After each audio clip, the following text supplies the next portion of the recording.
And a truly extraordinary real-life story. Mike Thexton was returning to the UK from a month-long mountaineering trek when his Pan Am 73 plane was taken over by terrorists in Karachi in 1986. 21 people died and more than 100 people were badly injured. So why was Mike spared? The answer is revealed in a stunning new documentary called Hijacked, Flight 73, which is currently airing on the excellent Sky Documentaries channel. And Mike joins me now. Mike, tell me about that flight. What was the nature of your trip in the first place? Well, I went out to join a bunch of people who were aiming to climb one of the mountains that my brother had climbed 3 years earlier. On his last expedition, my brother died up a mountain in northern Pakistan in 1983, died of altitude sickness. And I had wanted to go and see the place. Now, I'm not a mountaineer at all. So when some other people from his medical school, where he trained as a doctor, said that they were going to go to the place, I went along, did what I regarded was an incredibly difficult walk in, walk out, got back to the edge of civilization in Pakistan and was very keen to come home. And so I booked myself a different flight from everybody else, and it turned out to be this one. So I left everybody behind, went and caught this plane, and got myself hijacked. Indeed. When did you first realise there was a problem on that flight? Because you're on the runway and you're expecting to take off. There's a commotion. What happened next? We just got on the plane. I'd actually pushed the boat out and bought a business class ticket for very much the first time in my life because it was the only ticket available. And I'd gone up the front steps, been directed back to my seat. Doors were still open, passengers still coming in. I put my hand luggage on my seat, and then there was noise in the second doorway where the economy class passengers were coming in. There was a man struggling with a flight attendant, and then there was a shout from behind me where I'd just come in, and then there was a man in uniform with a rifle. I thought he was a proper soldier who'd come to deal with whatever the problem was in the second doorway, but actually he was then saying, "This is a hijack, everybody put your hands up." And then it began. Indeed. Now, Mike, I understand the hijacking did not go according to plan. What was the original intention of the terrorists? What were they planning to do? Well, we didn't find that out for many years. What happened was that the pilots escaped right at the very beginning of the hijack. They had the hijackers were not that bright. They didn't realise that the pilot sits upstairs on a jumbo jet, and so they had a little moment of confusion where they didn't know where to go to take over the plane. So the pilots escaped, so we were stuck on the ground. Now they said they wanted another crew to fly the plane to Cyprus to negotiate for the release of some other terrorists who were held in prison in Cyprus. Actually, what they've said more recently is that they wanted to do a 9/11. They wanted to fly the plane over Israel and fly it into some military target in Israel. So obviously they couldn't say that. They certainly wouldn't get another crew.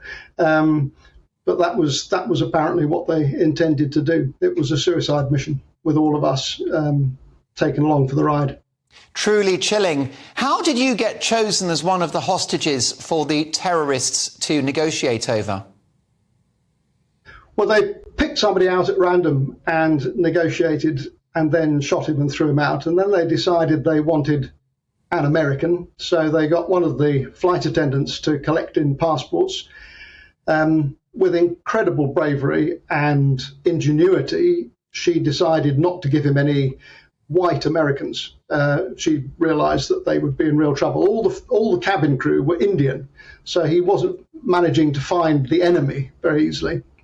So she collected little passports. She got rid of all the American passports with white faces, Anglo-Saxon names, presented this pile to him. He realized that all of the Americans appeared to be Indian and Pakistani in origin, so he decided to choose a British passport, which happened to be mine. So they announced, "Would Mr. Michael John Thexton please come to the front of the plane?" and I had to go up there and wait for them to decide to shoot me. Extraordinarily, you had the opportunity, Mike, of later speaking to one of the men jailed for this hijacking, a man who might have killed you. Did you find out why you were spared, why they didn't shoot you? Yes, this was arranged as part of this documentary, and I thought long and hard before agreeing to do it. But I realised that even after all these years, not far off 40 years ago, there were things that I wanted to ask him. And at the end of the hijack, they put me back with the rest. I'd been up the front 12 hours waiting for them to make a demand that would not be met, and then they would shoot me. And so I said, why did you put me back with the others? And he said, oh, it was because of what you said about your brother having died in the mountains.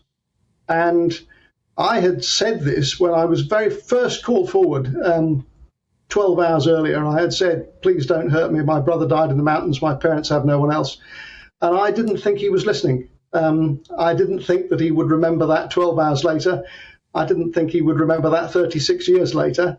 But that seems to be it, that I made myself in some way human to him. And he decided he couldn't kill me. I mean, didn't stop him opening fire at random into the body of the passengers, but he put me in with the others to take my chance. In a sense, your dear late brother saved your life, Mike. Yes, I mean, it's sort of nice to think of it that way. It's a sort of Hollywood ending, I suppose. But maybe he is somewhere having a good chuckle about that. Mike, how has the fear of death shaped the rest of your life since that attack? Well, I guess the main thing is it gives me a very well-defined sense of proportion. There are things that matter and there are things that don't really matter. And although I can get annoyed with things that don't really matter, it doesn't take long for me to just remind myself that I didn't expect to be here. That's a good thing to carry around with you. Mike, I'm so glad you're in one piece and we were able to have this conversation. Let me tell you, the documentary is called Hijacked Flight 73, which is currently available on the Sky Documentaries channel. Well worth a watch. Mike, thank you so much for joining us.